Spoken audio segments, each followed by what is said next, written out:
Me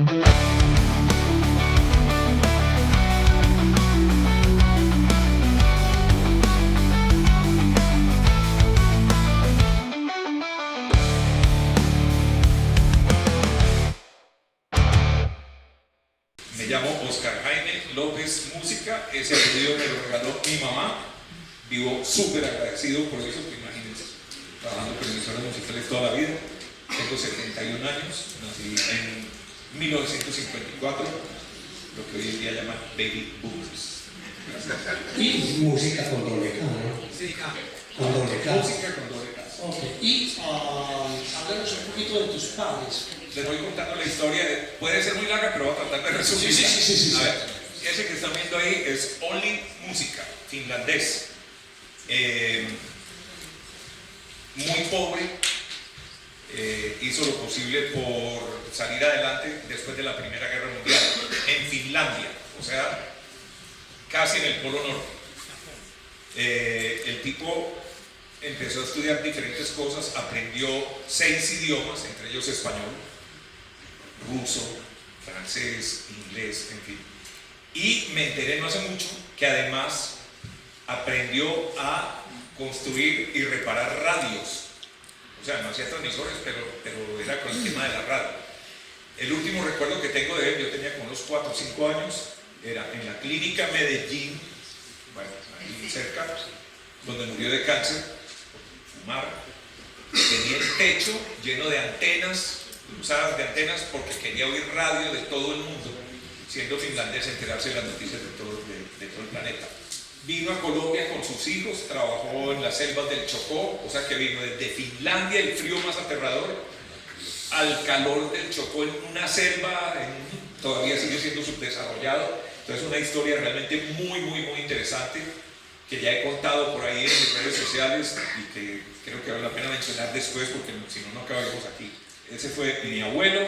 Por otro lado, hay algo muy bonito, y es mi tío Gustavo López. Él trabajó en La Voz de Antioquia antes de que fuera Caracol, y yo de esto también me vine a enterar hace muy poco tiempo. Es decir, yo nunca tuve la oportunidad de hablar de radio ni con mi abuelo ni con mi tío Gustavo, que fue el locutor de La Voz de Antioquia. Dicen que tenía una voz muy bonita, y además de eso fue el secretario jurídico de La Voz de Antioquia, y estuvo en todo el proceso de que La Voz de Antioquia se convirtiera en Caracol. O sea que fue casi, no voy a decir que fue de los fundadores, pero estuvo en esa época en La Voz de Antioquia y Caracol. Entonces también por ahí venía influencia. Y mi tío Jan, probablemente lo vamos a ver ahora más adelante, hermano de mi mamá, que esto tampoco yo tenía ni idea.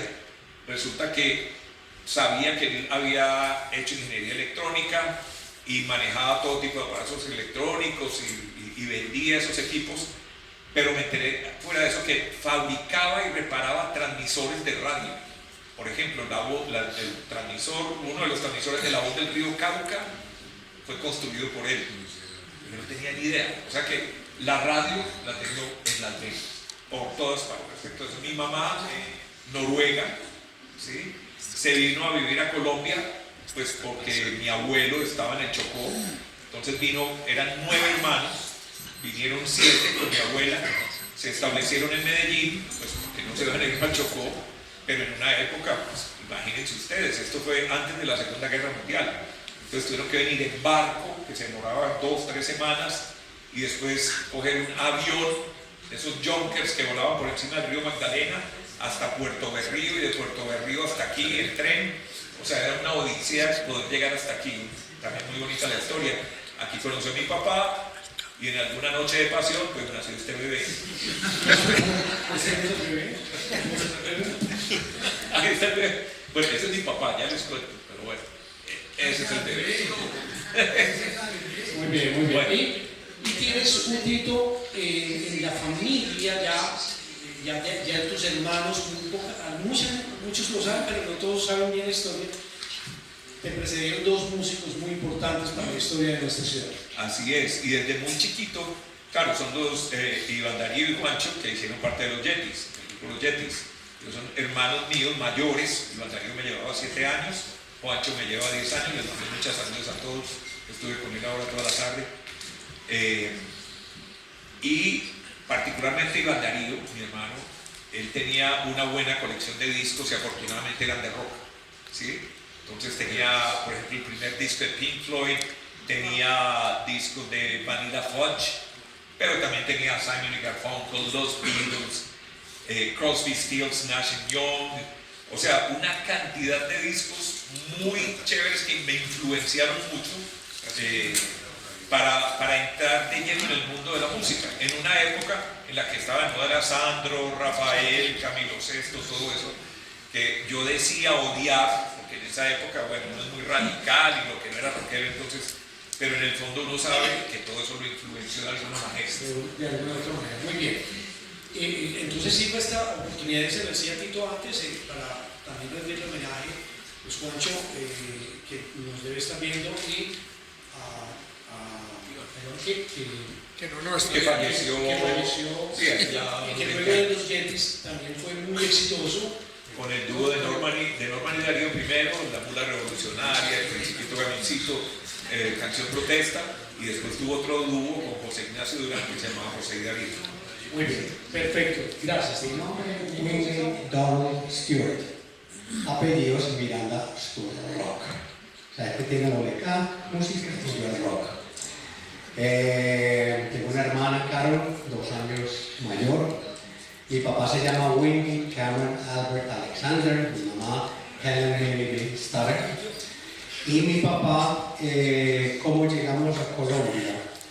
¿Cómo llegan ellos a Colombia? Mi papá vivía en Chile, por ese lado chileno viene de la parte de Miranda, y él estuvo obviamente por el lado de mi mamá.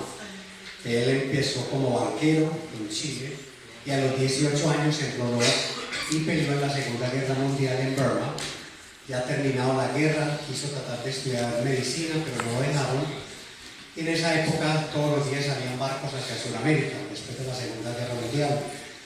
Y él terminó en Panamá. En Panamá conoció a un amigo que le dijo, ya, están pagando muy bien, necesitan personas que hablan inglés y español en las minas de oro de Frontino, en Segovia.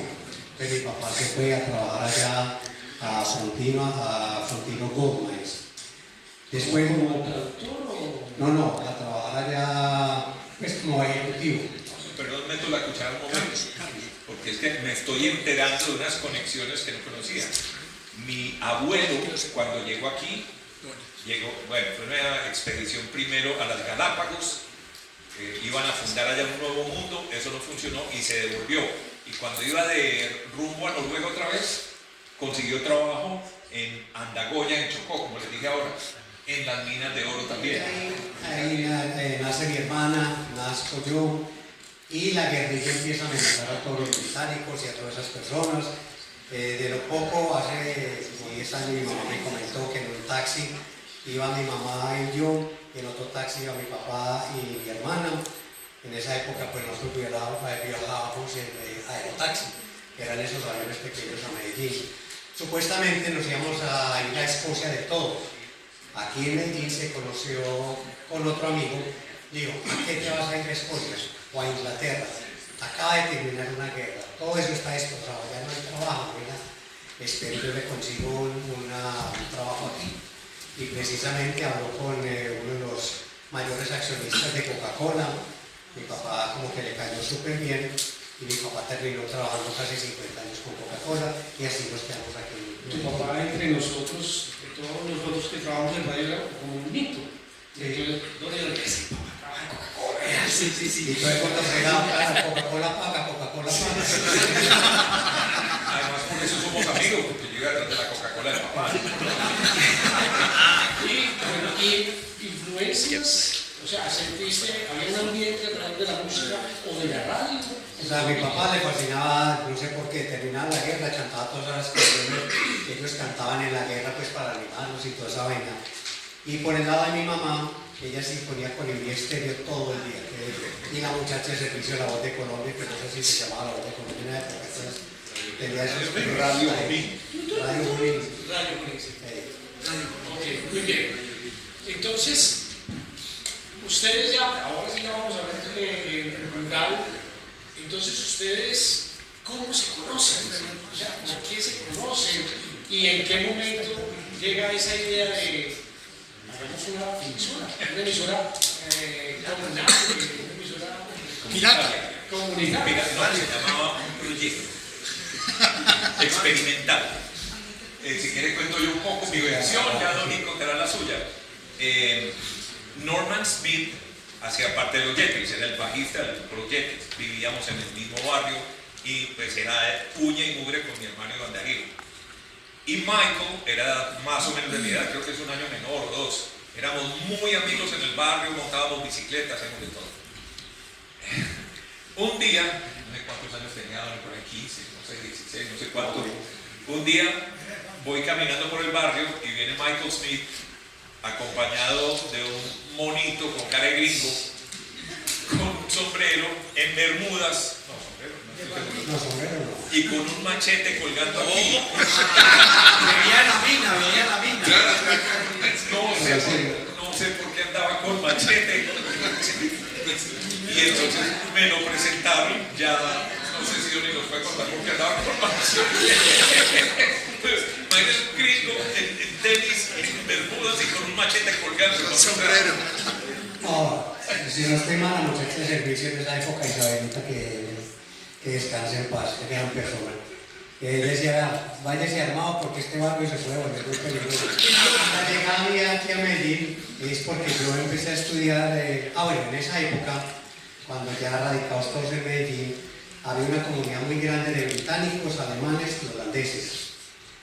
Y en esa época lo que hacían los padres de familia era enviar a los hijos a los países afuera para educarlos. Entonces mi papá y mamá me mandaron a Escocia. Estuve desde los 8 hasta los 13 años, si no estoy mal, de 65, 66. Eso fue lo que me regaló a mí, pero eso quiere decir que yo soy loco, que no me quede.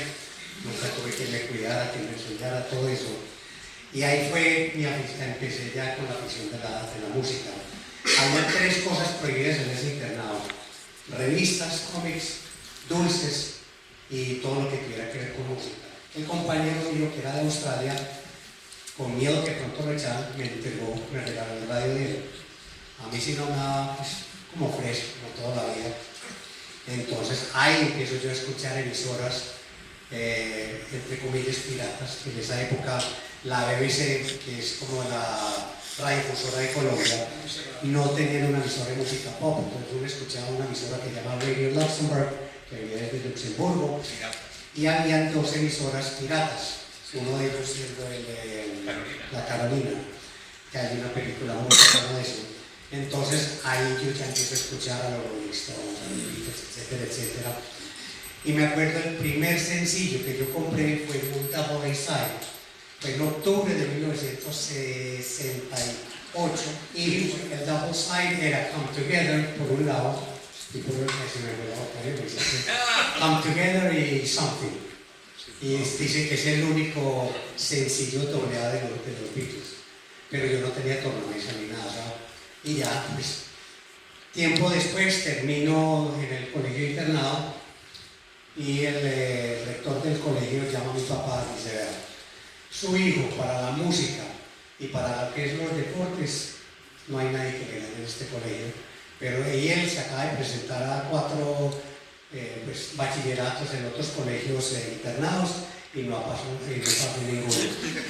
Te soy sincero, señor Miranda, no le sigues invirtiendo en educación. No, porque va a hacer música o algo así.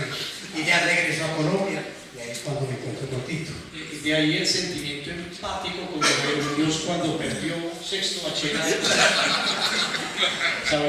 Sabía lo que era perder. Bueno, y entonces se conoce. Entonces sí, nos conocemos, el mundo de la música, obviamente, pues con los Jetties. De hecho, Don y yo, acordate, tuvimos un dúo poderoso. El dúo de Nalsa. Sí, este es muy chistoso porque ustedes vieron aquí a Carlos Mario Toro, sí, el de la voz de la música, el hijo de la voz de la música. Un día oí, incluso creo yo, en la voz de la música: este sábado, festival musical no sé qué en el Colegio San Ignacio. Y yo creía que eran, ¿cómo se llamaba el evento que hacían intercolegiado de música en el San Ignacio? Yo creí que era ese. Entonces, Don y yo nos fuimos y bueno, ¿y qué vamos a hacer? No, venga, inventemos un par de canciones. Entonces, canciones de protesta, además, pues. basado, o sea, eran covers en español con letras escritas por mí y Donny tocaba la guitarra, ¿no? Y entonces, ¿qué nombre nos ponemos? No, un nombre bien poderoso, Sarcófago. Había otro nombre también. ¿Te acuerdas? Los moluscos.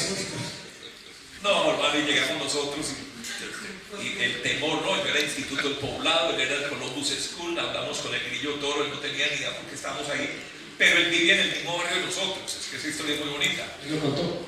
¿Sí? Sí, lo contó. Bueno, y entonces llegamos donde él dice, ¿será que podemos cantar? Sí, claro, canten ahí. Wow, ok, listo. No nos sabíamos las canciones porque las habíamos inventado el día anterior. Me acuerdo que traje una tran, de esos de los curas, no sé por qué, bueno, porque en el colegio San Ignacio, y puse la letra ahí y éramos los dos cantando, y todos ahí, ¡fuerza! Y nosotros, No, día de 4 soles, sí, noche día de 4 soles, noche de madrugada, el fusil que vela de pensando solo en trabajar, coja coche y tu fusil. se la sabe mejor él. Bueno, y ya, ¿cierto? Entonces, no, solo para terminar, entonces claro, tenemos 2 canciones. Todo el mundo, bueno, ¿y qué? Ya no, ¿qué hago? Donny, canciones de los Beatles, Guitarra eléctrica por primera vez y eso no me daba.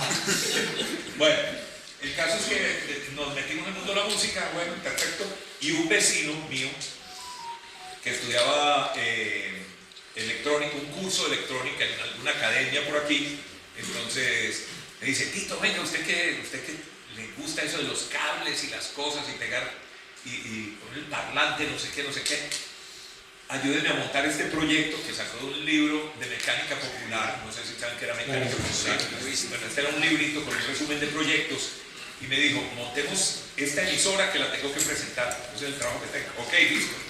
Entonces nos íbamos ahí eso es, creo que es Unín con Maturín, donde paraban los buses de Envigado. Ahí estaba la tiendita. Y ahí vendían, ¿No? sí, seguramente. Y ahí vendían todos los resistencias, condensadores, bobinitas, no sé qué. Montamos la emisora. Entonces, listo. ¿Y qué? O sea, ¿qué hacemos con la emisora? Entonces me acuerdo que por ese día Donny le habían prestado el disco El Dorado de Electrical Orchestra, que es una belleza y además tenía la ventaja de que todas las canciones estaban pegadas, ¿sí? Porque como yo no sabía cómo era una radio y solo teníamos una tornamesa, entonces dejábamos rodar todo el disco y yo podía salir por el barrio. Bueno, en esa época no decíamos así, mira, estoy en la emisora. ¿Cuál? Oiga, no, ese no es usted. ¿Qué hacemos? Entonces, otra vez, Intocables fue, conectó, desconectó, armó, y no sé cómo, empecé a grabar un programa de radio. Me demoré todo un fin de semana en un cassette de 90 minutos y grabé Máxima Nota, así se llamaba ese programa. Entonces ya tenía como ponerlo al aire y salir por el barrio y decir, hey, estamos al aire. ¿Y en qué momento le ponen el nombre a la emisora y por qué se llama así? Bueno, ¿por qué se llamaba Radio Cáncer? Porque le somos cancerianos. 15 de julio y Tito 29 de julio, 28 de julio. Sí. Bueno, y creamos Cáncer Producciones. Listo el programa. Bueno, y oyendo radio, que era nuestra pasión. Íbamos a la piscina de Don, la casa de Don y tenía allá íbamos a la PM, piscina Miranda. Váyanse para la PM. Sí, la piscina Miranda. Entonces jugábamos waterpolo en la piscina y oyendo Radio Disco. Radio Disco tenía 3 tandas de música en la hora, o sea, cada 20 minutos había comerciales. A las 20, 40 y faltando 10. Entonces, uno a un lado, otro al otro. Estaba el Tazarcotero, ¿no? El Tazarcotero. Sí. Sí, y J. Mario Valencia. Y cada 20 minutos cambiamos de puesta, en fin. El caso es que después... Pero la escuchábamos era porque antes de que ellos tiraban cuñas, ellos siempre tiraban una canción, eso era de palabras en español, y tiraban un top 10 de Billboard. Empezaba Baltasar, top 10 Billboard, y tiraban una canción en inglés que estuviera entre los primeros 10 lugares de Billboard. Tiraban 3 canciones en inglés cada hora. Cada hora. Pero de un momento a otro apareció Emisoras del Poblado. No sé de dónde salió. y la oímos, pero no sé quién nos dijo, ahí escaneando, ¿no? Emisora en Poblado. Me dice Doni, Tito, llevemos ese programa, está muy bueno. Y yo no sabía hacer radio. Llevémoslo. Yo, no, qué pena, qué vergüenza. Llevémoslo. Nos fuimos, y salió ahí el control, el operador de la emisora. ¿Qué quieren?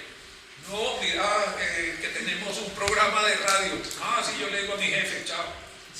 Y nos devolvimos y yo, ¿qué quieren? Y por la tarde nos llamó el tipo, se llamaba Carlos Gómez, hermano de Leonidas Gómez, que era el dueño de Leo Televisión, que tenía un programa de televisión que se llama Los Monsters, y le habían entregado esta frecuencia, esta emisora en Medellín. El caso es que Carlos Gómez era como el hijo Calavera o el hermano Calavera de Leonidas Gómez, y como que se deshicieron de él, y vaya, coge esa emisora. Y tenía, ¿cuántos años tenía? Yo creo que fue 25 años en casa, era un pelado. Esos típicos bogotanos, ¿no? Oye, me gustó mucho el programa, esta misma noche va a sonar al aire. Y lo emitió. Nos fuimos para la casa de la novia de Doni en esa época y nos sentamos a esperar el programa y salió el programa al aire y yo oía mi voz y se me subía el color, yo me quería esconder, no sé por qué me dio esa vergüenza tan horrible, pero el caso es que ya después de oír eso ya nos picó el bichito de la radio y ese bichito, como lo saben muchos de los que están aquí en la radio, ese bicho no lo saca nadie. Y entonces, antes de llegar a nuestra primera gran emisora, ustedes hacen un recorrido muy largo por varias emisoras. Háblenos de ese recorrido, o sea, Radio Cáncer, luego va el programa Máxima Nota. Después de salir de la emisora en Poblado. ¿Cuánto tiempo se quedan allá y luego a dónde se van? Perdón, Bueno, ¿en qué año van? ¿En qué año están? Estamos en 1975, hace 50 años, por eso estamos en esta celebración, porque fue el primer programa, fue muy bonito. Entonces el programa lo hacíamos 3 veces a la semana. ¿Por qué? Porque producir el programa era un camello, pues no teníamos herramientas. Ahí fue cuando empezamos. El papá de Doni tenía una grabadora, eso muy bonita, una acá y más grande que esta. Eso me inspiró a mí a comprar esta grabadora que están viendo aquí, que puede tener unos 50 años también, ¿sí? Y probablemente en esta grabadora estuvimos grabando algunos de los primeros programas. Por eso la quise traer, y no sé si me está adelantando. El caso es que nos demorábamos mucho grabando. Doni me prestaba la música, pero Doni no se atrevía a hablar, él todavía estaba pero no, él sí salió y presentó algunas canciones, pero él todavía estaba muy agringado, él todavía no hablaba muy bien en español. Poco a poco lo voy aprendiendo y yo creo que dentro de 10 años ya hablo.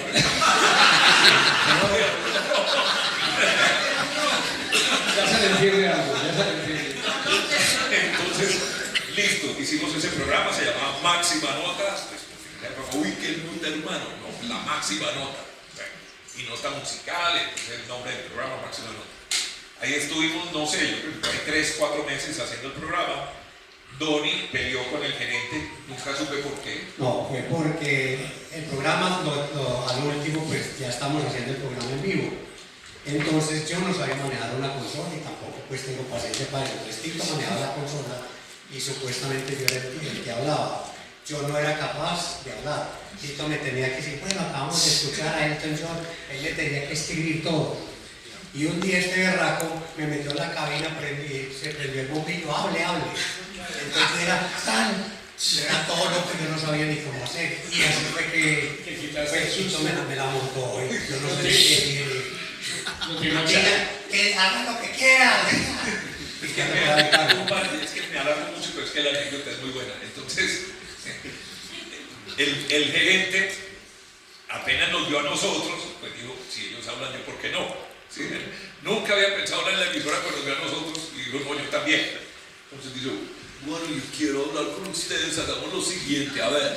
Entonces, Doni dice, emisoras en Poblado. Tito dice, 1560 kHz. Y yo digo, espectacular. perfecto. Pendientes de la canción, no, se está acabando, el bombillo, entonces entra Doni. La voz del cine. Y yo, ¿Vos ese? emisoras del poblado. Y yo, 1560 kilohertz. Y dice el otro, espectacular. Y no cerraba el micrófono. Uy, salió de putas madres. La camisa y apunta el jean. Y no sé de dónde saqué la idea. Nosotros íbamos mucho de reseña a sacarlo a hacer Acetatos. los acetatos para las cuñas y para No había para las cartuchos. promos. No había cartuchos, no había nada.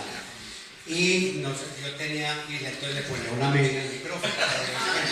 Y un día el tipo entró y me vio pues total, pues con el blue jean, brincando con esa media tan, unos estos ridículos pendejos, no, y algo así que Nos quedamos con esa goma canícola y ahora qué hacemos.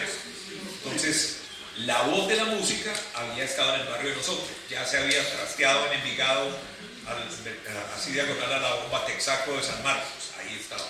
el suyo, el barrio suyo. No, eso ya era, ahí estaba llegado. Sí, ellos nos sentaron. Entonces fuimos y hablábamos, Aurelio, mira, y nos es que queremos hacer un programa, listo, ya mismo, háganlo. Entonces, ¿qué nombre le ponemos? No sé, algo sencillo, algo que no sea muy ostentoso. El show espectacular de Tito y Tony. Sencillo, así que nada ostentoso. Entonces, pasamos el programa, el sonido no era el mejor, porque yo no sabía cómo, porque todo eso lo instalé yo. Tony prestaba los estudios y los desarmaba además para que el papá no viera que lo estábamos haciendo, porque lo desbarataba los equipos, todos. Y era el cuarto de las maletas, ¿no? Era el cuarto donde guardaban las maletas. Pero el grillo se inventó la forma de que sonara bien, bueno, todo. Pero la verdad, pues ahí solo estuvimos, no sé, creo que no hicimos ni 5 programas ahí. Y cada programa entregaba el teléfono en mi casa. ¿Ah, sí? Si sonaba 5 veces es mucho. Y la muchacha me decía, están llamando unas personas y entiendo lo que están pidiendo. Mira, estar en ese momento donde la voz de la música estaba en pleno furor de heavy. ¿Sí? Ya venía, pues, hasta más o menos el 76, Empezó ya venía, ya estaba el visor enfocado, que le estaban oyendo. ¿Ustedes qué música estaban poniendo en ese momento? ¿Qué música ponían dentro de la voz de la música? Muy buena pregunta. Y esto, para mis amigos rockeros aquí, yo creo que los dos somos rockeros de corazón, ¿cierto? Y nos metimos en esto porque nos gusta el rock. Pero sabíamos que nuestra emisora no era de rock, era de pop, ¿sí?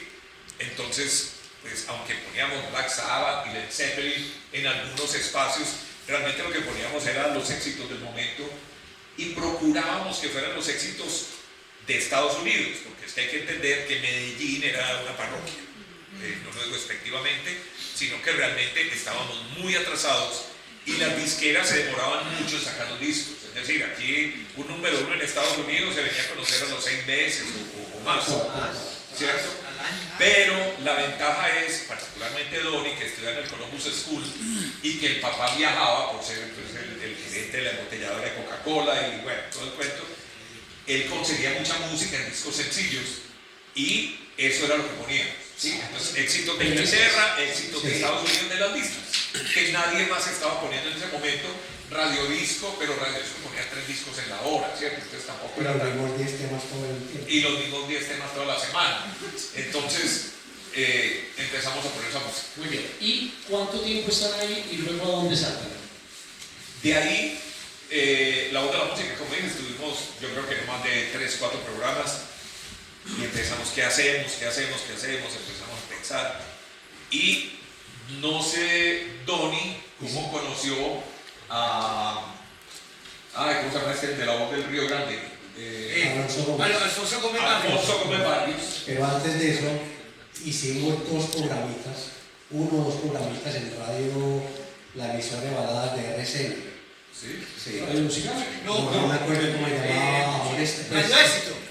En Radio Éxito. Hicimos 2 programas y después no volvimos allá. Yo creo que está confundido, ya tengo por qué. Alfonso Gómez Barrios hacía un programa, trató de comercializar un programa. Yo me imagino que era un cupo que le dieron para él comercializar un sábado a las 8 de la noche, 9. Apenas estaba entrando la música disco y el tipo tenía un programa que se llamaba Trilogía, que lo hacía él, Paco Caucheras y Víctor Prieto Castro, que eran locutores deportivos y esas voces tradicionales. Y no sé por qué nosotros fuimos a parar allá, Bonnie siempre el fútbol y la cosa, entonces fuimos a parar allá y empezamos a hacer el programa una vez a la semana, pero eso no era realmente lo que estábamos buscando. Sí, pues, ¿qué hacemos? ¿Qué hacemos? Entonces ese programa no logró conseguir patrocinio, este tipo la poneaba whisky, no sé qué, Johnny Walker o algo y nunca le compró. Entonces nos dijo, miren, esto no está funcionando, pero si quieren arranquen en Radio Ya, que estaba ahí, ¿sí? Radio Ya. Y creo que alcanzamos a hacer 1 o 2 programas en Radio Ya, yo creo que ahí está tu confusión. Pero digamos que nunca nos lo tomamos en serio porque no nos gustaba. Entonces apareció otro personaje para mí muy importante, que fue Milton R. Milton R. ¿Sí? Hablamos con Milton R. y él dijo, venga muchachos, primero nos empezó a dar muestras de discos, quienes no trabajan en radio de pronto no lo saben, pero las disqueras para impulsar su música regalaban, no sé si hoy en día lo siguen haciendo, regalaban los discos a los locutores y a los talentos que estaban en las emisoras que empezamos a armar una discoteca, pues chévere, aunque con los discos que salían en Colombia que eran un poco atrasados, pero además nos dijo, Tito, soy muy amigo de Humberto Mesa de Radio Bolivariana, si quiere hacemos un programa. Ah, qué berraquera. Bueno, listo, fuimos a hablar con Humberto Mesa. Claro, muchachos, vengan. Profesor nuestro en Derecho, claro. Y nos dice, tenemos un horario, el único horario que hay es domingos a las 10 de la noche antes de apagar la emisora. Tenemos programa, listo, vamos a hacer el programa. Esto es más o menos en el 76, 77 por ahí. Entonces empezamos a hacer el programa. Donny creo que no le gustaba mucho, empezamos grabando el programa, ya después al final, domingo a las 10 de la noche, desde Envigado hasta la playa, hacer el programa ahí en la cabina. Pero para mí eso era el templo sacado de la radio, eso era el olor de la cabina, estaban forradas en una cosa que en esa época se llamaba acusticero, que son como unas tablas blancas con perforaciones, ¿sí? Acústica. Y tenía un olor particular porque todos los locutores y toda la gente de radio fumaba ahí adentro. A mí no me chocaba ese olor, me parecía muy bonito. Sí, pues. Y me encantaba ir allá. El programa se llamaba Corte Final, porque los discos tienen un corte final ya antes de ir a prensarse. Pero además era el corte final porque acabamos el programa y y pum, apagaban la emisora.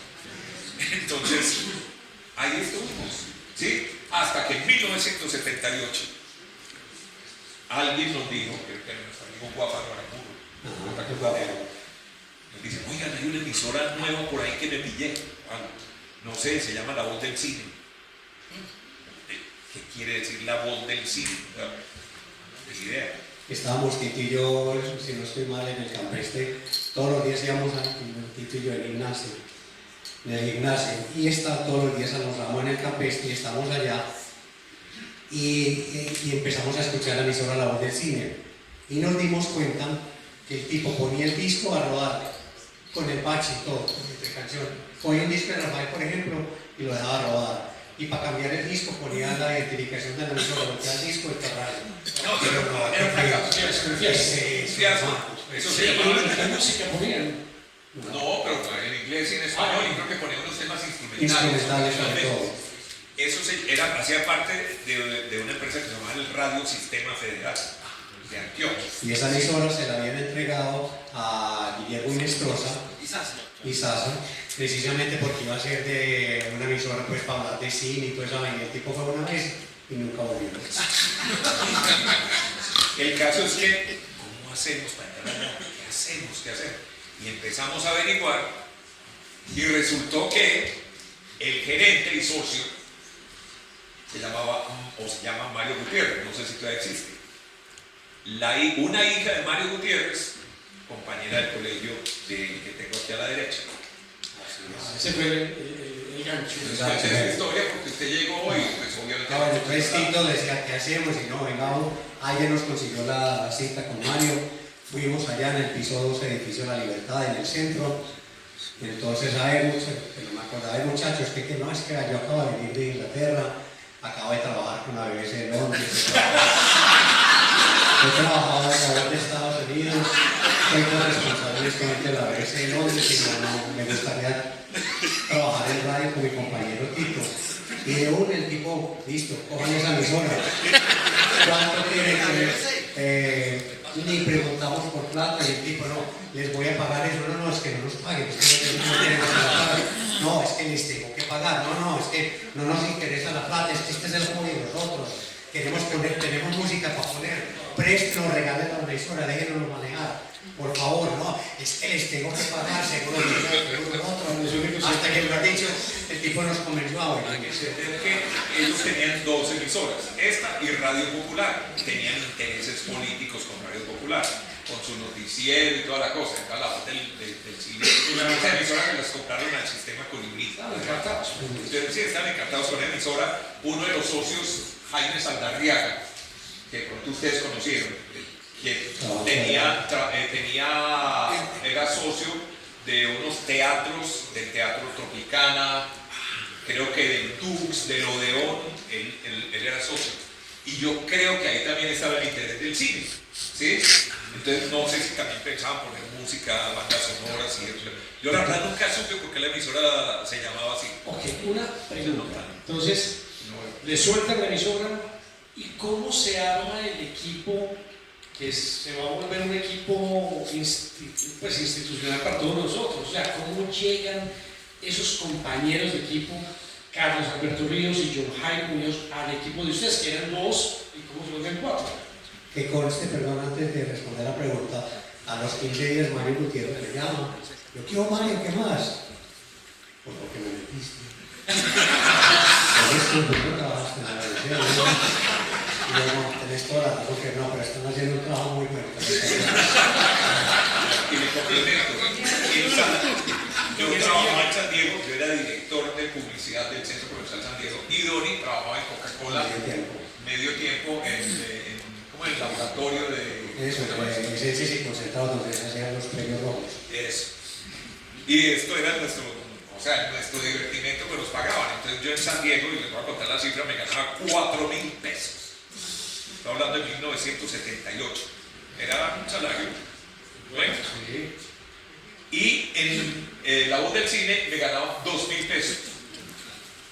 Entonces llegó un momento que no, dediquémonos a esto, está muy bacano, qué berraquera. San Diego, pues una berraquera, pero no, radio. 4.000 pesos. Nuestro primer salario ya en forma. Además nos nombraron codirectores de la emisora, o sea, nuestro primer empleo formal en radio, yo creo que esto pocos lo pueden contar, fue de directores. Uno siempre entra por ahí llevando los tintos o contestando el teléfono, de supernumerarios, no, de directores. Eso fue increíble. Entonces, la emisora solo ponía música, no tenía locutores, no tenía programas, no tenía nada. Y había, creo, 2 operadores que eran terribles, 2 o 3, ¿cierto? Uno era un marihuanero de aquí a la porra y el otro era una rata.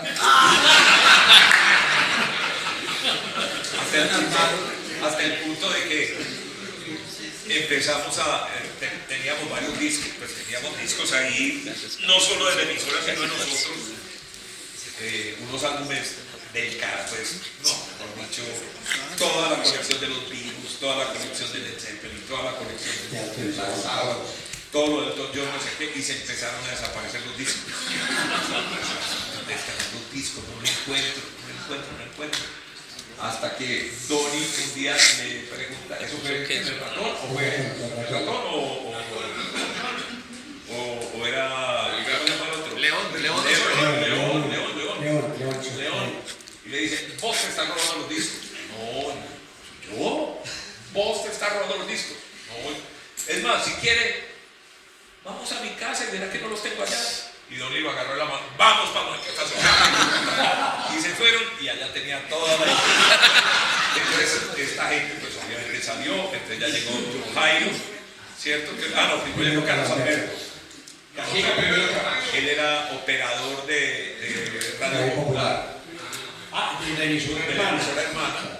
Empezó ahí divinamente la cosa, y pues muy bien, súper.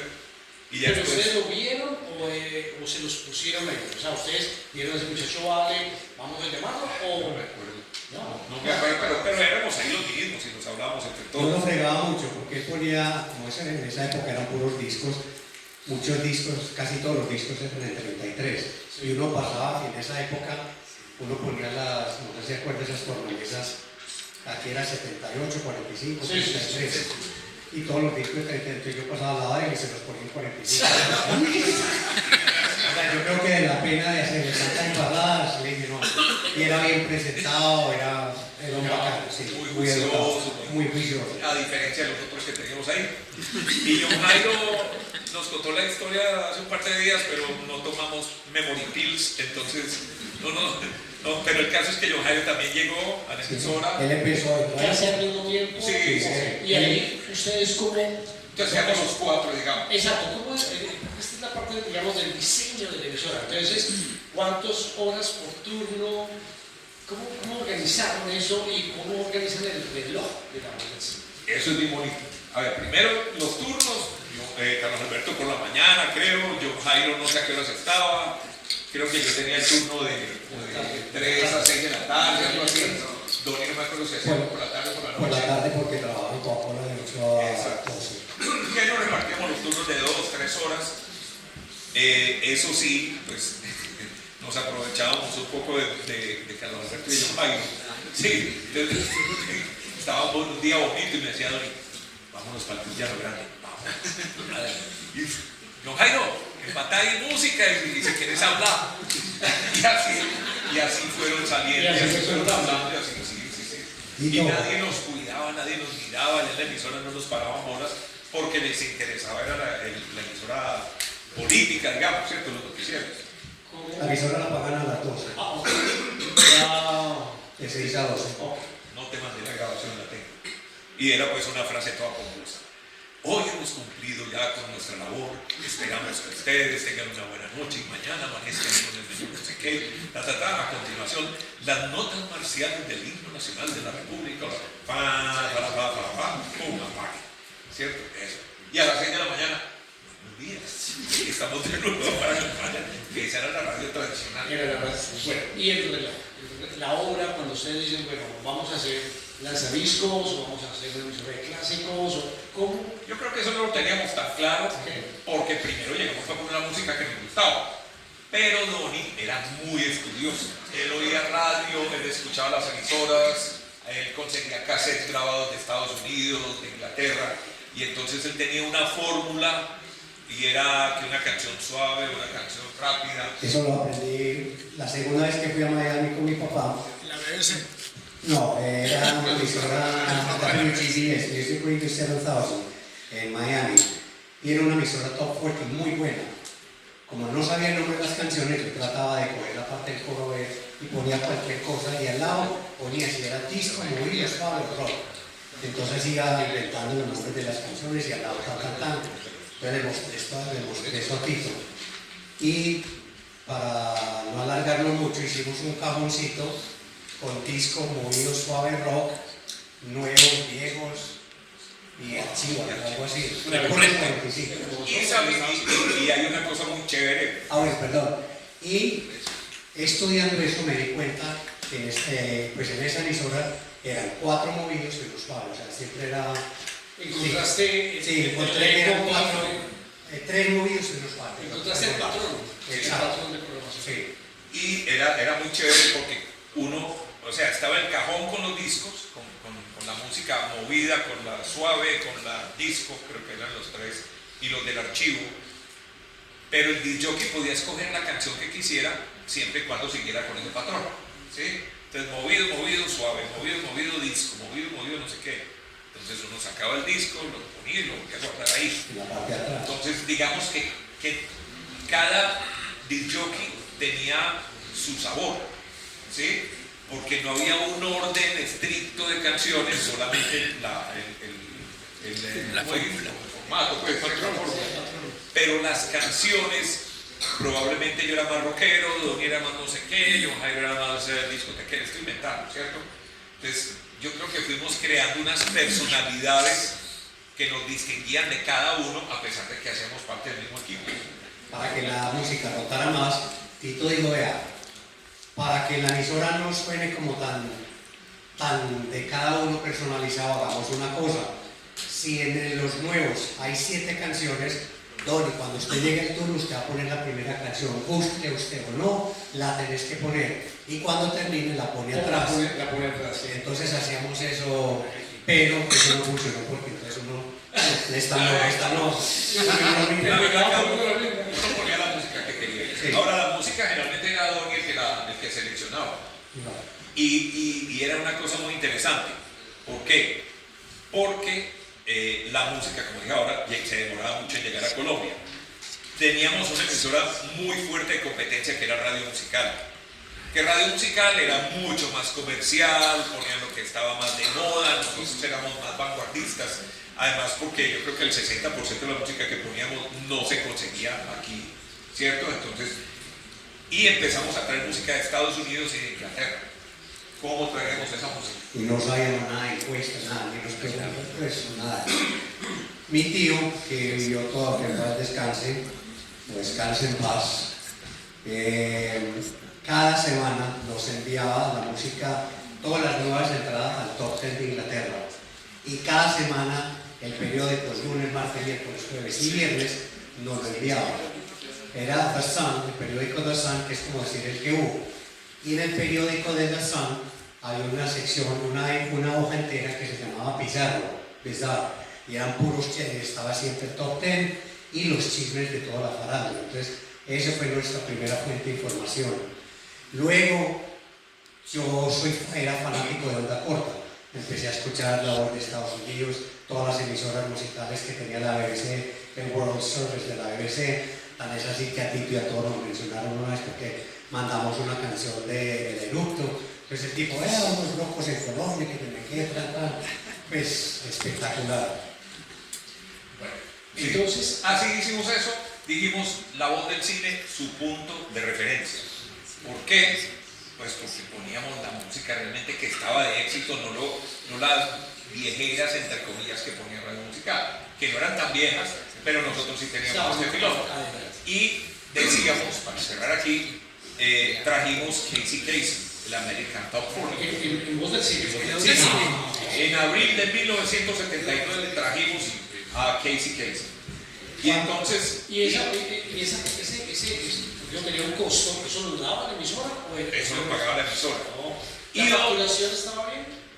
Sí, la emisora vendía, Sí. la emisora facturaba bien. Y Donny, que era aficionado al radio, una corta, no sé qué, se traía todos los miércoles o jueves, como a las 5 o 6 de la tarde, poníamos el radio en la BBC y decíamos, mire, no lo estamos diciendo nosotros, esta canción es número 1 en Inglaterra y la están escuchando aquí. Y además conseguimos un programa de la BBC que se llamaba el Pop Británico, que era la versión en español del Top of the Pops, que duraba 1 hora. Con la ventaja de que el programa llegaba en una cinta y al terminar el programa venían las canciones que habían entrado esa semana listadas en cinta con sonido perfecto. Entonces siempre estábamos actualizados, por eso su punto de referencia. Sí, todos los jueves de 6:30 a 7 yo cogía ese radio, onda corta, eso venía, pero la gente era fascinada escuchando en vivo y en directo el top 20 de BBC. Total. En lo personal yo diré en lo personal que alguna vez yo venía de Heavy, de hecho hice un especial del Deep Purple en la voz del cine con Carlos Alberto Ríos, un viernes por ahí 4 presentó Timo Boyardi con Alfred Saleh. Esa canción mandó a 180 grados por el lado y de ahí nace todo el tema de la unión por el técnico. Bueno. Espérate, otra cosa que nunca se habla o no se habla mucho es, Tito y yo tratábamos de viajar cada mes en carro en un Simca hasta Cartagena. Nos metíamos a la playa, al lado del mar, para coger las emisoras de Miami, para adelantarnos. Era como coger onda corta. Para uno, y me acuerdo, en esa época, uno escuchando por primera vez Staying Alive, How Deep Is Your Love, todas esas canciones. Se llama Cartagena, únicamente a eso. Nos volvimos muy amigos de los dueños de la Volta de la Victoria y a él le llegaba toda esa música en esas cintas de la embajada de Estados Unidos. Entonces ahí podíamos grabar, ¿tenés esta canción? Sí, entonces la grabamos. Entonces llegábamos en cassette con toda esa música que acabamos de escuchar. Dos peludos bebiendo por una radio, no recuerdo nadita Estamos viendo un listado de La Voz del Cine y lo trajimos porque hay una canción que se llama Weeping Silence de Nash. Son ellos, sí, ahí está en el puesto 18. Porque es Voz del Cine donde la canción suena, se vuelve un éxito y se vuelve un clásico y Nash se dispara. ¿Cómo llegó Nash y esa canción a la que No sé por qué fui a la casa de Víctor García, no sé por qué. Creo que él me llamó o algo, tuvo que haber sido que él me llamó.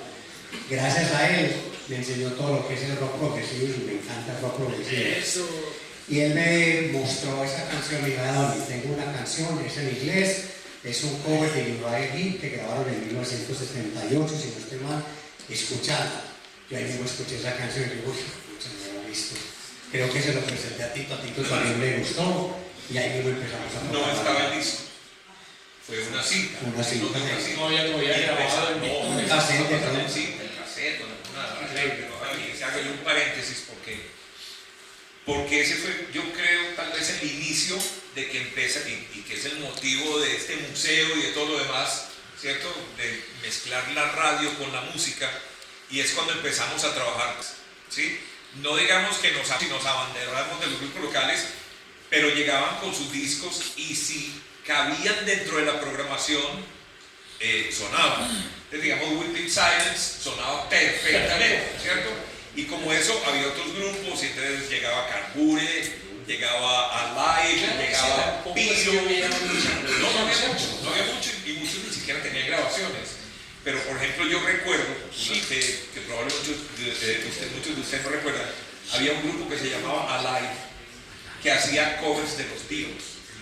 Y me acuerdo, debió haber sido en el 81, estábamos en Radio Disco, en el 82 probablemente, en el estadio.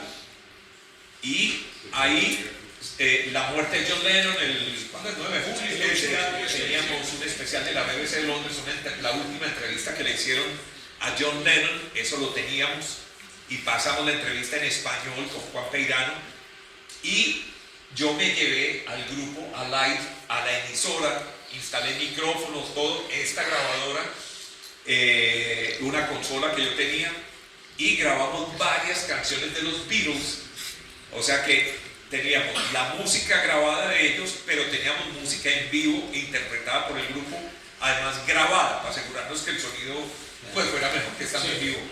Y como eso hicimos muchas cosas. A Nash, por ejemplo, los acompañábamos con Jairo. Baco. Nos íbamos a Baco, que era la caña, tío Tom, y después se llamó Baco.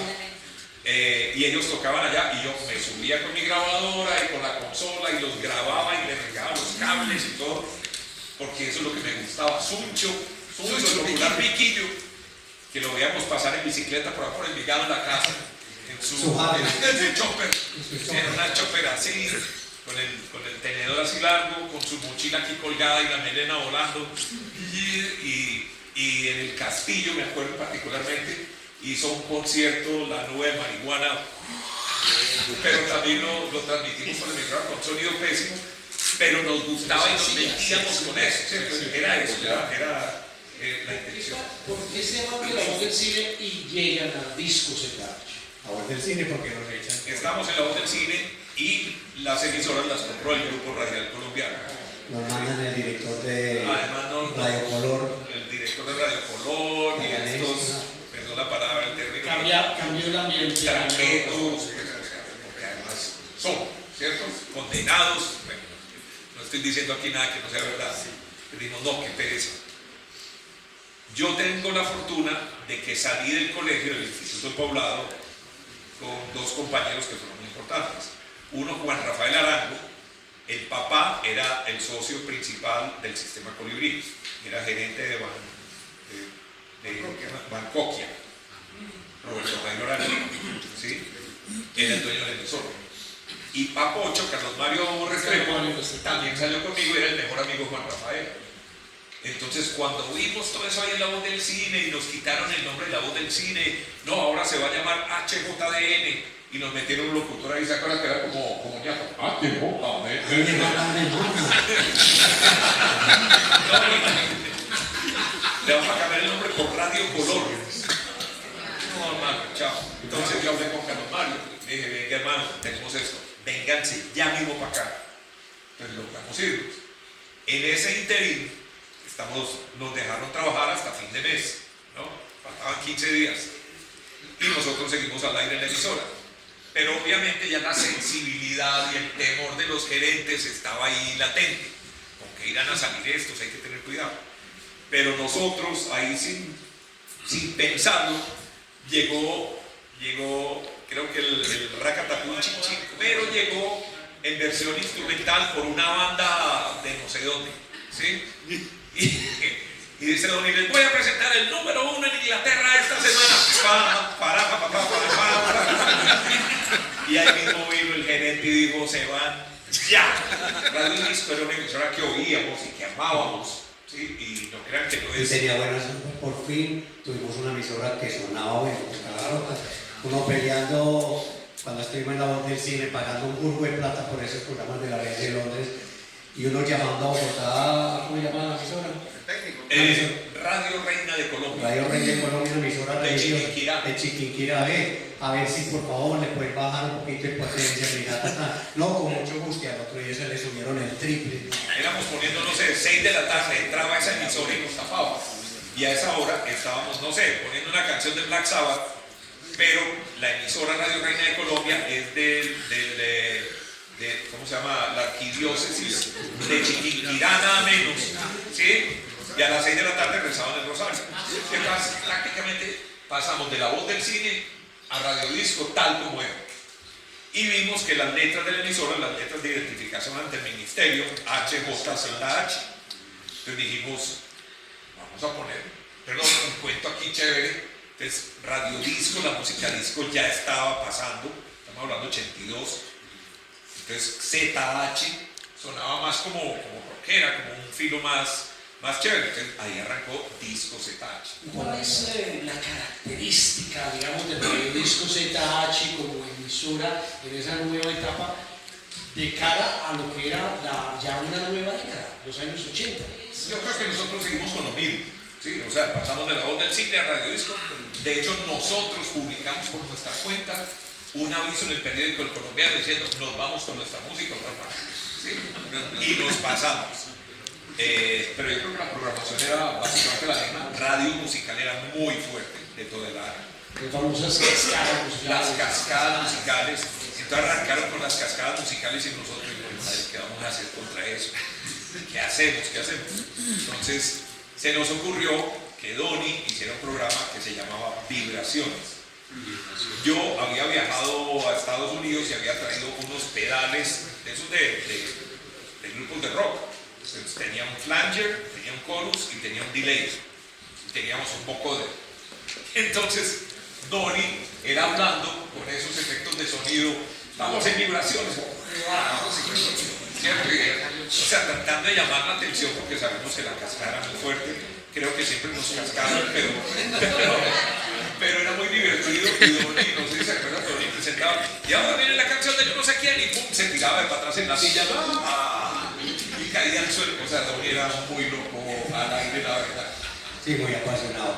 Y una cosa que pocas veces hemos hablado, Tito y yo siempre nos preocupamos por el sonido, sobre todo Tito. Cuando llegaba la música en Inglaterra, uno gastando estos discos en estas emisoras que estamos pagando nosotros que suenan tan horribles, nos íbamos a Radio Musical, que era nuestra competencia, y Tito y yo teníamos un programa de 11 a 12 donde presentamos todo lo nuevo que nos llegaba a Inglaterra. Claro, sin darnos cuenta, nosotros ahí, ellos grabando la música y todo eso, y nosotros felices porque por lo menos estaba sonando buena la música. Ya después de eso nos dimos cuenta que empieza a llegar la música, cortamos ese programa y cuando nos llegaba música exclusiva le cambiamos el nombre de la canción y el nombre del grupo. Cuando llegó, digamos, Live is Life, Entonces le cambiamos, le pusimos otra cosa, entonces imagino pues que el director, mi hermano, hay que buscar esta canción. Y no la encontramos. Y no rechazamos. ¿Quién era el director? ¿Quién era el director de la Primero para vecino, Para ver si era el director. el gran para vecino. Sí. Que además nos queríamos mucho. Él nos invitaba al programa. Él por la tarde él tenía un programa, yo me acuerdo cómo llamaba. Y nos invitaba. Vengan, Tito, Doni, a ver qué es la locura que están haciendo ustedes allá. Esa música nueva de Inglaterra que ustedes ponen. O sea, había una amistad, camaradería muy chévere. Y como Pero- yo me mantenimiento de la también, porque cargaba los cables en fútbol y podía entrar a fútbol gratis y toda esa vaina. Era muy amigo de todos ellos. Pero salió para vecino y llegó Claudio Fidel Gómez. ¿Sí? Antes estuvo Luis Alfonso Gracias. Santiago Luis Alfonso y luego Claudio. Bueno, y llegó, pero con Claudio la cosa sí fue más ácida. Porque ese sí venía de la radio competitiva fuerte desde Cali, ¿cierto? Y llegó a arrasar y a tumbar lo que hubiera al frente y empezó a joder, ¿cierto? Empezó a joder, no sé qué, a brillarnos al aire y entonces, Tito grabó una promoción de un concierto. sí, vaya voy. Esta anécdota es demasiado especial, demasiado cómica. Entonces, él nos decía, el pato Donald y Mickey Mouse, nos decía al aire. No, ahí está el pato Donald y Mickey Mouse, una emisora que ni se oye, no sé qué, bueno. Y un día viene un concierto de rock con el grupo Argus. Yo podría decir que fue como el primer grupo, el más, aunque creo que pocos lo conocían, pero el grupo venía de Estados Unidos. Argus, bueno, ¿cierto? Y lo hicieron con radio musical, ¿ok? Entonces, hicieron el concierto, transmitieron en vivo, fue la locura, todos los oyentes se fueron para allá y no, madre, qué embarrada, ¿qué hacemos? Bueno, nada, nos metieron el gol. Entonces nosotros no, nos tenemos que vengar, vamos a tratar de hacer algo. Julio Arango, que era campeón nacional de natación, campeón suramericano de pecho, bueno. Él tenía un bar en Medellín muy famoso que se llamaba Julius, o Julius, en la 21 Sur. Entonces, él cada año hacía una fiesta de aniversario, invitaba a los clientes habituales, cerraba la puerta y era open bar, ¿no? Una fiesta open bar. Y siempre traía un grupo de covers de los éxitos del momento de Estados Unidos, traía de Miami generalmente. Entonces, hizo un concierto en la Macarena, decidió hacer un concierto en la Macarena con ese grupito que venía de Miami, que hacía covers y eso. Y empezamos nosotros, esta es la de nosotros. Entonces, Gypsy Queen se llamaba el grupo. Gypsy Queen, gran concierto, los éxitos del momento, plaza de toda la Macarena. Y era por esta época, yo creo, con esos aguaceros tan hijo de madres. Y empezó Claudio. No, pero un momento, ¿cómo decía la cuña? Por eso, entonces empezó Claudio. Les va a llover. Les va a llover. O sea, no vayan. Eso, ¿a qué van a ir el papá hacia allá? Lo van a cancelar. Y así empezó toda la semana. Efectivamente cayó un chaparrón, un aguacero, cancelado el concierto. Yo había grabado una promo que decía: llueva, truene o relampaguee, Gypsy Queen en concierto. Cancelado. Y sale Claudio Gómez al otro día. Llovió, tronó, relampagueó y no hubo concierto. Pasa una cosa, estamos en la M. Y el FM estaba reservado solamente para la música clásica, la música brillante, la música instrumental, y todo el arte da el golpe. Todo el arte salta de varias músicas, se convierte en todo el arte estéreo y pasa al FM. ¿Ustedes supieron que eso lo iban a hacer o eso fue? Que se pare. No señales. Por aquí está un personaje, aunque él me ha dicho que no. Héctor, Federico. No, vamos a decir, vamos a ver. No digo quién es porque Federico es un hombre. A ver, el hombre estaba en radio musical. Sí, claro. Y me dice: Tito, tengo que contarte una noticia. ¿Yo qué pasó? No, tengo que contar. Nos reunimos en Piccolo de las 70 a escondidas. Me dice: Tito, hermano, yo no entiendo los de todo el radio. No lo puedo creer lo que pasó. Nos van a pasar a FM. Qué cagada. ¿qué? Fue lo primero que Nos leí. van a pasar FM, es increíble. Eso, Y yo, sí, qué brutos. Y efectivamente, al otro día, ¡pum! Todelar estéreo. al día siguiente. Al día siguiente. Y el 1 de junio de 1984. Y nosotros, el radio disco, que aunque tenía mejor sonido que la voz del cine, igual a las 5 de la tarde entraba Radio Tigre de Cali, ¿cierto? Con salsa y con merengue y no sé qué más. Bueno, FM Todelar y nosotros en ese brillito. Bueno, madre, ¿qué hacemos? Entonces, ¿qué hacemos? ¿Qué hacemos? Hablamos con la gente de Colibrí, les dijimos, miren, Todelar salió en estéreo, en FM. Yo sé que es difícil, pero no sé si nos pueden dar un Colibrí estéreo. Sí, pero Colibrí estéreo era Era mucho. la vaca lechera del sistema Colibrí, facturaba impresionante, número 1 en clase alta. Bueno, en fin, nos dijeron, no. Pues madre, ¿qué hacemos? Entonces, en esa búsqueda, de pronto me llama Ricky, el caricaturista. Tito, ¿qué tal, hermano? Sí, no, imagínate, hombre. Van a abrir una emisora en FM de música americana. Sí, Veracruz Estéreo. Yo, pero la emisora pasa baladas y pasa salsa, ranchera, no sé qué. Pero me contrataron ahí, creo que la voy a manejar. Y yo, qué bacano. Y por dentro, digo, ¿cómo llaman a este tipo y no nos llaman a nosotros? Entonces, esa es la Alcapesta. Sí, entonces, empiezo yo a investigar. Ricky es hermano de un publicista muy reconocido en Medellín, que era Cristian Betancourt. ¿Sí? Cristian Betancourt trabajó en varias agencias de publicidad y mi hermano Iván Darío trabajó en varias agencias de publicidad y era íntimo amigo de Cristian. Le dije, Iván, averigua cómo es el tema, y me dijo, claro, no, pues ahí está Alberto Vázquez, que tenía una agencia de publicidad que se llamaba Sancho Nichols Vázquez. Vázquez y Nichols. Es muy amigo mío, hemos trabajado juntos, no sé qué, bla, bla, bla. Nos consiguió la cita. Entonces nos fuimos Don y yo allá donde Alberto Vázquez. Abandonamos la emisora, dejamos a nuestros amigos Carlos Alberto, que creo que lo vi por ahí, y John Jaime, ¿cierto? Y llegamos, ¿qué hubo, Alberto? ¿Cómo estás? Mucho gusto. Alberto Vázquez abre un cajón y nos empieza a mostrar unos papeles. Y dice, negro, mire, y empieza a mostrarnos una serie de investigaciones.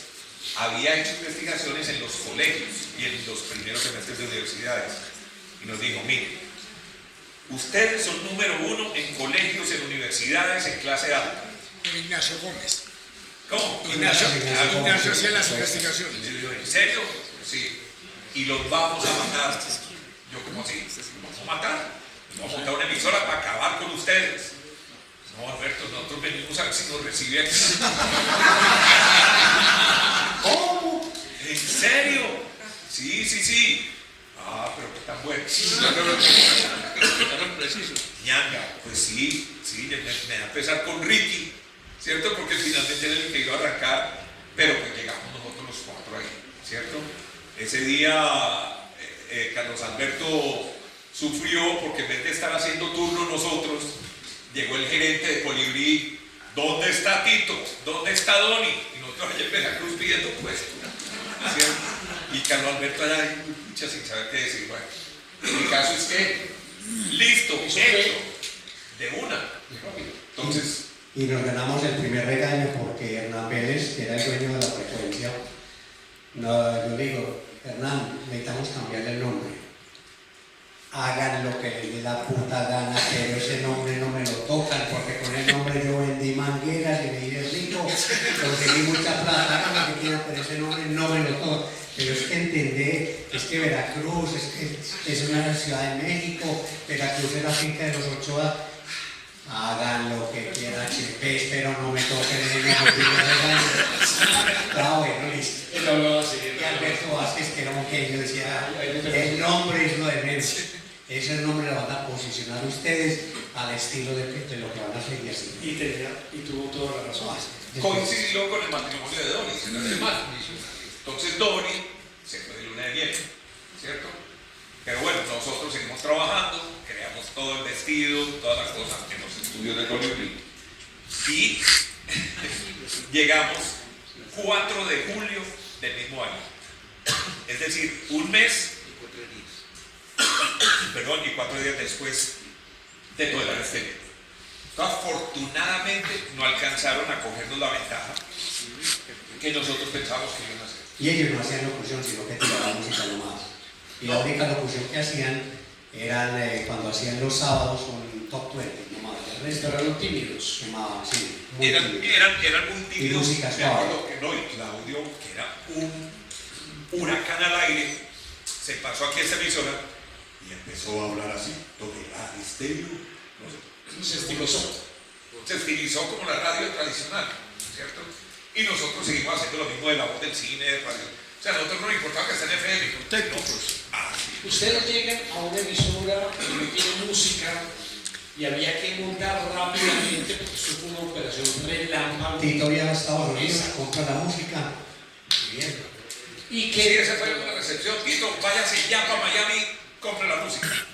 Y es de esos momentos, wow, ¿cierto? Porque llega uno a Miami, a la tienda de discos, con el billete en la mano, el top 100, ¿cierto? Esa semana. se tocaron las 100 Las canciones. 100 canciones. Y con eso llegamos.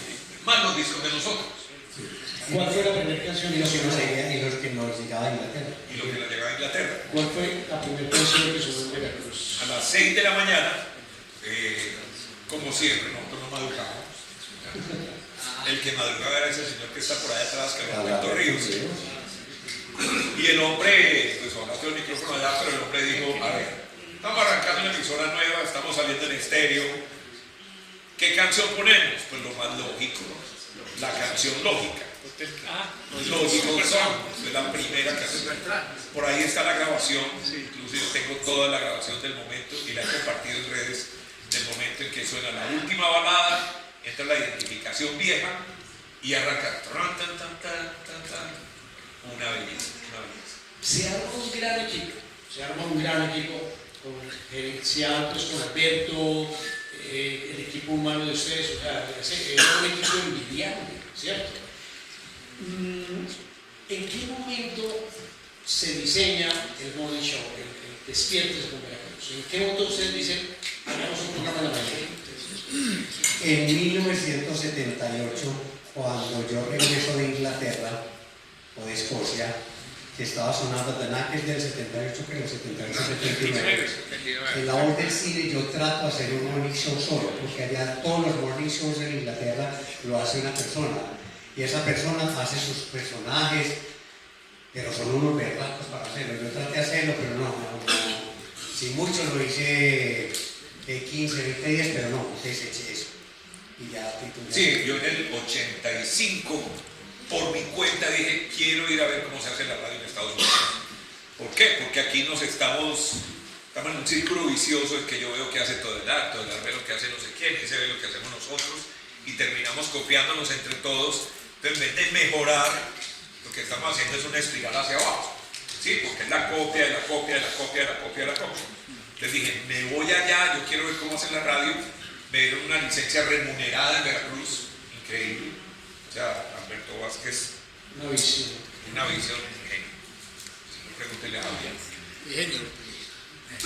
Y allá, estando allá, me sentaba a las 6 de la mañana hasta las 12 de la noche, sentado con un radio y con un cuaderno, canción por canción, todo lo que hacían. Y obviamente tenían el Morning Zoo, el zoológico de la mañana. Y yo vi esa vaina y yo dije, wow, oiga, esto nadie lo ha hecho en Colombia. ¿Sí? Entonces, cuando volví a Colombia en el 86, quedamos en que íbamos a hacer un programa de la mañana. Pero el programa de la mañana, digamos, no era el Morning Zoo, sino que hicimos un programa de variedades, una especie de revista de variedades. Y era, dejábamos unas notas, teníamos un libretista, Tiberio Duque, él nos sacaba unas notas curiosas, de actualidad, no sé qué, nos repartíamos, a cada uno se le entregaba un cartucho, ¿sí? Y entonces grabábamos, y Carlos Alberto madrugaba, y hacíamos pasos directos, como que estuviéramos ahí sentados. Entonces, bueno, Tito, cuéntanos qué fue lo que pasó anoche, no sé dónde, no sé qué, y pum, apretaba el cartucho y salía Tito hablando. Y parecía que estaba ahí en vivo. De hecho, le mamábamos gallo, ¿no? Entonces empezaba, sí, Carlos, pero antes, para ver qué tan despierto estaba. Bueno, no, sí, Tito, cuéntanos qué fue lo que pasó anoche. No, sí, Carlos Alberto, pero perdón, ¿qué horas son? Sí, son las 7:20. Ah, ya, gracias, sí. O sea, para que sonara más en vivo y todo eso. Pero era una revista, ¿cierto? No era tan... Entonces ya después, en el 88, otra vez Alberto Vázquez nos patrocinó un viaje a la convención de la NAB, que es la convención de radio más grande que hay en Estados Unidos, para que viéramos qué estaba pasando. ¿Y se fueron los dos? No, fuimos los dos. Y aprovechamos, porque pasábamos unos programas de Westwood One y de ABC, Watermark, que era el American Top 40 y que eran unos programas Future Hits y no sé qué más. Entonces teníamos contacto con esos dos grandes distribuidores de programas indicados de radio. Entonces les dijimos, miren, ayúdenos a que nos atiendan en las emisoras. Entonces, como ellos sindicaban los programas, los directores de esas emisoras nos tenían que, ¿cierto?, atender. O sea, si hubiéramos tenido nosotros, nadie nos hubiera atendido. Entonces, efectivamente, conocimos emisoras en Miami, conocimos Power 100, Power 96, Hot 105, y en Nueva York, Power 95 y Z100, ¿sí?, que era la número 1, la del zoológico, pues Morning Zoo. Nos metimos en el programa, nos entrevistaron, nos pusieron a leer cosas. Don hizo una... Eso está en un video también, lo voy a compartir si quieren. Porque fue rifó $1 millón de pesos al aire, de dólares al aire. Y el tipo me dijo, no. Esto vaya es muy serio, no vaya. Le dijo al aire, que tengo $1 millón de dólares. Le dijo a la ganadora del concurso, muy bien, se ganó $1 millón de dólares. Y el otro, El caso es que hablamos de los programas número 1 de Estados Unidos en ese momento. Y aprendimos, ¿no? Aprendimos. Y aprendimos de Scott Shannon, que fue el creador de esos morning shows. Él triunfó en Orlando y en Nueva York, from last to first. Sí, from last to first. Last to first. En 6 meses, de último a número 1. Y ya, Entonces ya se vinieron. vinimos, montamos el programa. Al principio incluso, claro, ya empezamos oyentes, mamá de gallo. Allá en el Morning Zoo tenían un personaje que se llama Mr. Leonard, que era como el mensajero de la emisora, pero no que iba a trabajar. Y siempre sacaba una disculpa para no trabajar.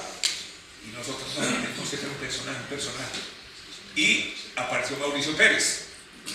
Mauricio Pérez, yo sé hacer un personaje, sí, claro, no, yo les hago ahí un niñito otra vez. ¿Y cómo se llama?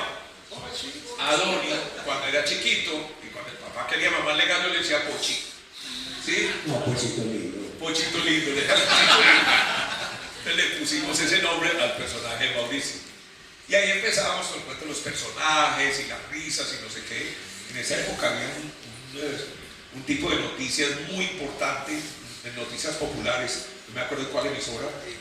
Le decían el Cabezón, no sé qué, no me acuerdo cómo le decían. Diego Vargas. Y hubo gente que dijo, no, hermano, se cagaron la emisora. Ya ustedes se volvieron pues Diego Vargas. ¿Será que sí? ¿Será que no? No, vamos. Y eso se disparó. Tony,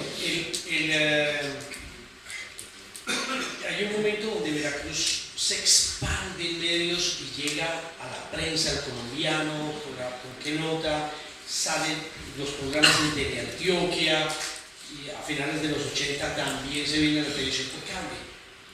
¿Cómo fue eso? Todos los lunes, al terminar Despiértese con Veracruz, había una mesa donde nos sentamos Carlos Alberto, Tito, mi persona y Alberto Vázquez. Y de esas charlas, realmente hay que abonar. Todo eso que usted lo dijo fue por palabras de Alberto Vázquez, una persona con una visión, visionario totalmente. Vea, tengo esta idea, ¿cómo lo desarrollamos? Tengo esta otra idea, ¿cómo lo desarrollamos? Y así fue. Entre Tito y Alberto Vázquez, que eran los genios, se hacía realmente todo lo nuevo que había que hacer para que no nos estancaran. Ok, y entonces, Yo tengo una versión un poquito más elaborada, si me perdona. Claro. Carlos Acosta, este señor que ven aquí, sacaba un folletico en radiodiscos en radiodisco con letras de canciones. Yo heredé Radio Disco cuando ellos se van para Veracruz. Ellos me dijeron, ¿se quieren ir con nosotros o se quiere quedar de director? Yo me quiero quedar de director.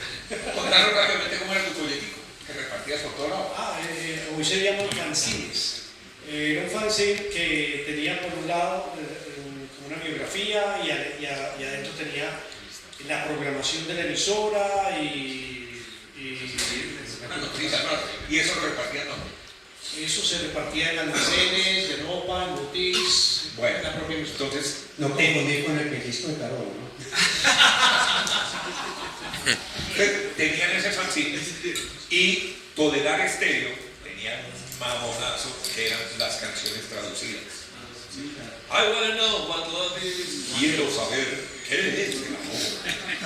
Y eso era un balazo. ¿Qué hacemos? Entonces, eso por un lado, las reuniones, ¿cierto?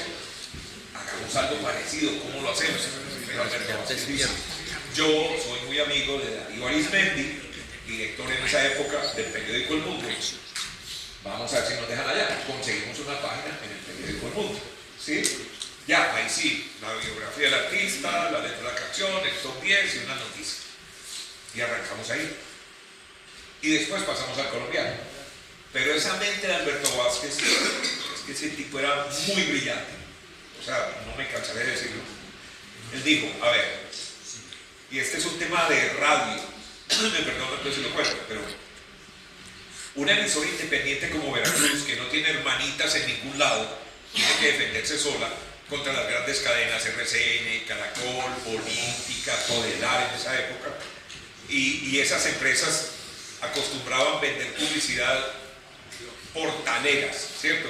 Entonces usted me compra, no sé, Radioactiva, pues digamos, en Radioactiva, y yo le bonifico en Tropicana y le bonifico en La Voz de Colombia y le bonifico, y fuera eso le doy un descuento grande, porque como tenemos emisoras en todo el país, bajaban las tarifas. Pero Veracruz no podía hacer eso, porque era solo una emisora. Alberto Vázquez no podía rebajar las tarifas. Entonces él dijo, quiero una emisora multimedia. Y ahí fue donde empezó el concepto multimedia. Entonces ya cuando habló con el colombiano, le propuso pauta en Veracruz y ponemos la pauta en el colombiano, pauta en la página de Alberto López, qué nota, y le suena la publicidad de la emisora, ¿cierto? Y de pronto llegó Teleantioquia. Entonces Teleantioquia, el colombiano televisión. Y como teníamos esa conexión con el colombiano, entonces inmediatamente Alberto Vázquez se fue y le dijo, venga, hagamos la música de Veracruz. ¿Por qué? Porque el concepto multimedia. Mientras los otros solo tienen radio, nosotros vamos a tener periódico, radio y televisión. O sea, sombrero, y efectivamente arrancamos con la música de Veracruz, con este pechito que yo no quería salir en televisión, lo más aburridor que he hecho en mi vida, pero tocaba hacerlo. La radio es la radio.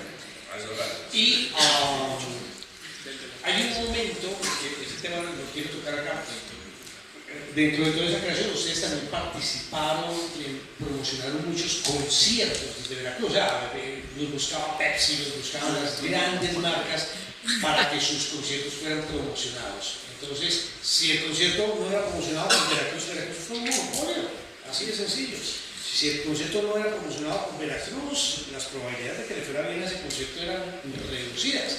Hay un concierto muy especial para Medellín, que es la batalla de las bandas.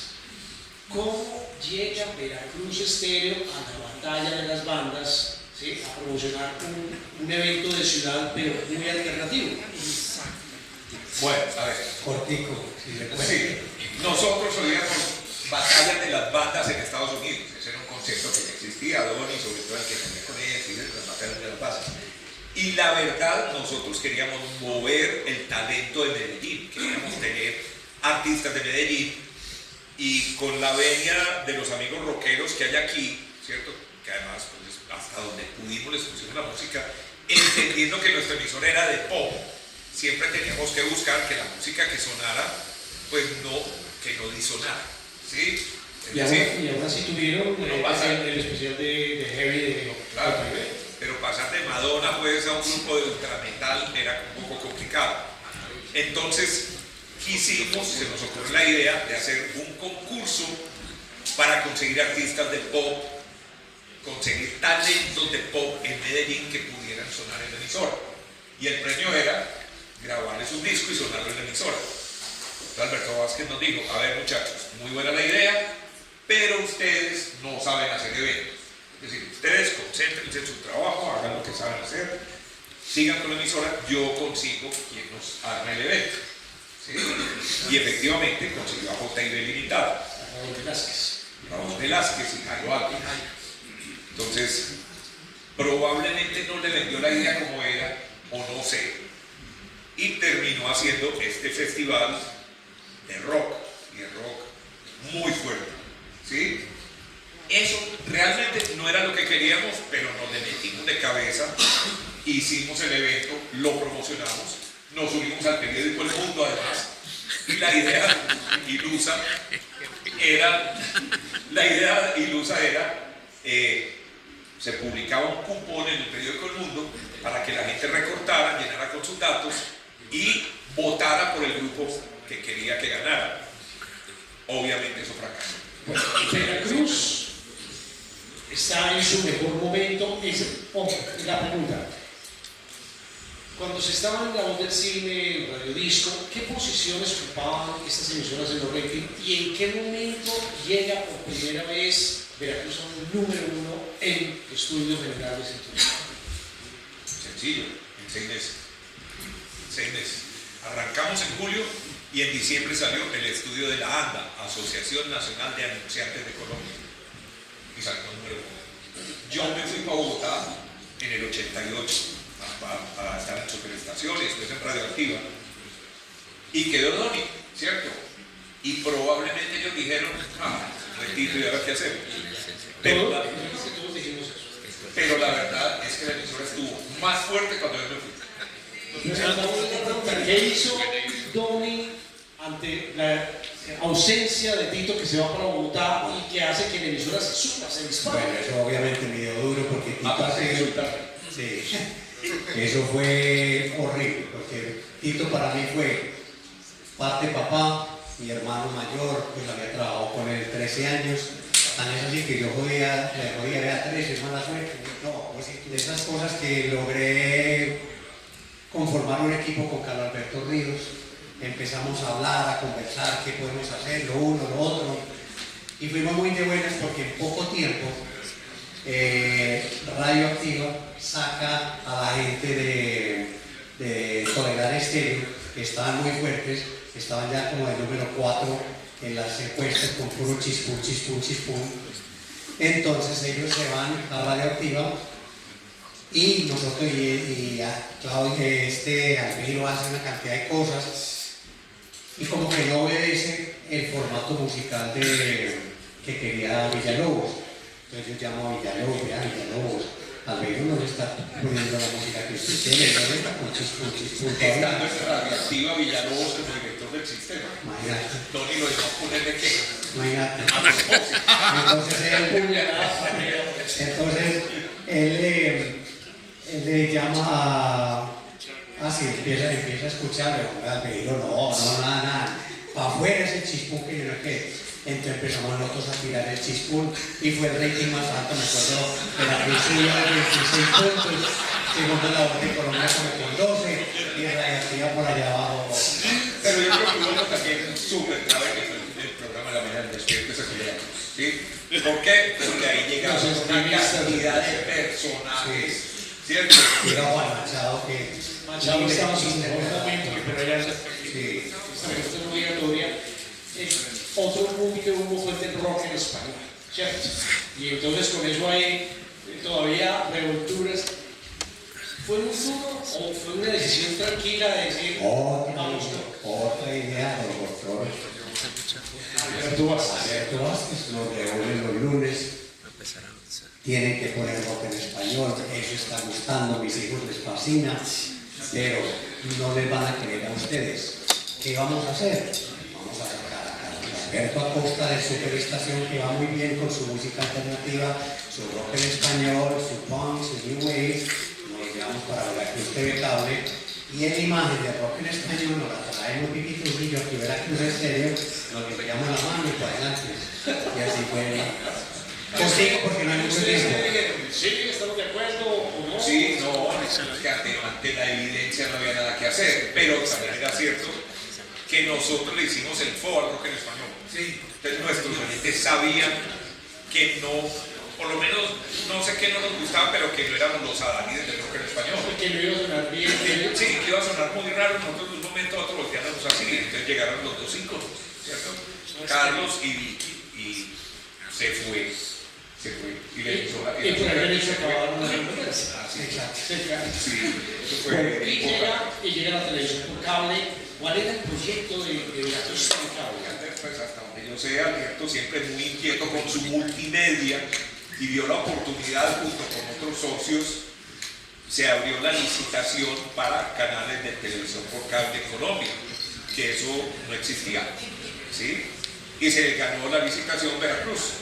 Y entonces la idea fue, yo creo que nunca alcancé a verlo, el canal, porque me fui para Bogotá. Eran 3 canales. Pero, Sí, te viste con 88 y se prendió en el 89. pero sí me acuerdo que la idea original, que no sé si le hicieron o no, Alberto decía, yo quiero un estudio con cámaras automáticas donde el presentador, él mismo pone los videos, o sea, como un disc jockey en un Video, episodio. sí, era Sí, video. era video jockey. Sí, señor. Y que hagan lo de Veracruz ahí, ¿cierto? Muy bien. La Muy pregunta, bonito, qué buen proyecto. la pregunta final, ¿por qué termina Veracruz? O sea, ya llegamos a Apogeo, llega Veracruz a su final. ¿Por qué? Por la música. Lo que estaba llegando de Inglaterra no nos gustaba. Lo que estaba llegando por Estados Unidos no nos llegaba. Pues no. Tenemos una competencia. Entonces, música alternativa ya radioactiva ya la tenía. Clásicos, me acuerdo en una reunión como era la junta directiva de Veracruz. Una vez propuse, teníamos 2 o 3 emisoras, propuse, Veracruz, hay que volver a de clásicos, pero clásicos, no los clásicos para la gente de 50, sino clásicos jóvenes. Y volver a Energía Estéreo, que era la emisora alquilada de la superestación, ponerla pública, que hace hoy en día la Olímpica. Inmediatamente se para el doctor Garcés, el gerente, el vendedor, no me toquen Veracruz, no me toquen ninguna emisora, ya tenemos vendido todo el año esto, preciso, a los 6 meses, número 1 Olímpica, con lo que yo había propuesto, número 5 la superestación con los clásicos, y no, ya era muy tarde. Entonces, y la música que estaba llegando no servía. ¿Qué año es oficialmente el cierre de los? No me acuerdo porque hubo un bache, yo tengo un bache porque yo me salgo de la emisora precisamente para que los APPLs pues cojan la emisora, duraron como 1 o 2 años y hay un ofrecimiento de Caracol de comprar las emisoras, pero no me acuerdo en qué año era. 2002, se acaba definitivamente. Eso. 2002. Bueno, mucho tiempo, ¿no? Cantidad.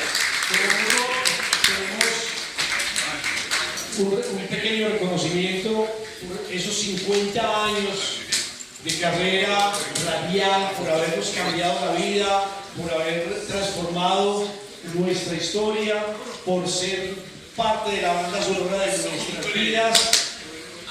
Y entonces, pues, por favor, de la manera más humilde, Murrock para Oscar Jaime López Tito, el reconocimiento de sus 50 años de carrera radial y su aporte a la cultura rock de nuestra ciudad.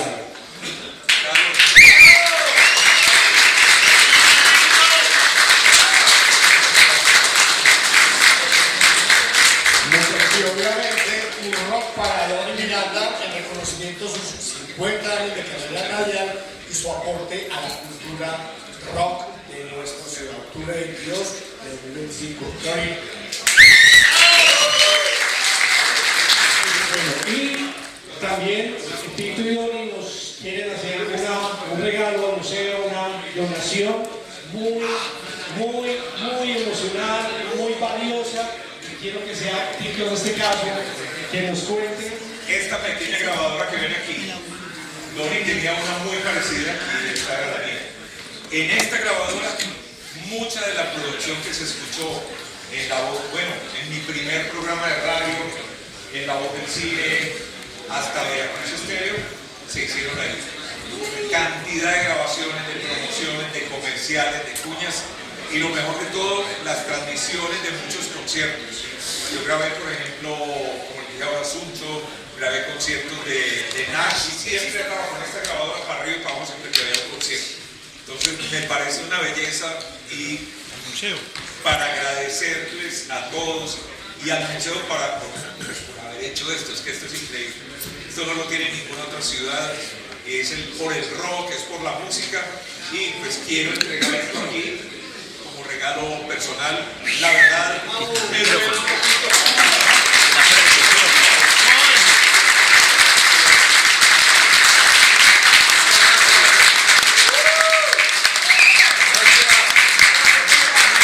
Y hay otro detallito, este ya no es tan rockero, pero pues esto adornó muchas veces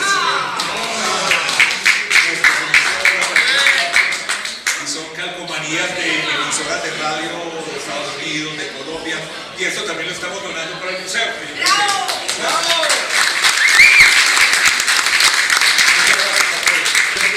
Un gran aplauso.